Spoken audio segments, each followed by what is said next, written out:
Jamaica. Hindi na siya nakabalik kasi ibang daan na yung napuntahan niya. Ngayon, ayoko sana lumabas talaga. Hahanapin ko pa siya doon sa loob ng Jamaica. Sana all hinahanap.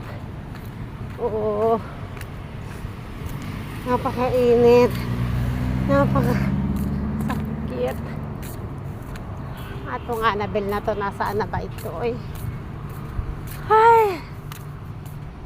Saan ka ba nagpunta, Annabelle? Ayan, papunta na ako dito. Sobrang init. Papunta na ako dito sa tindahan sa Jamaica.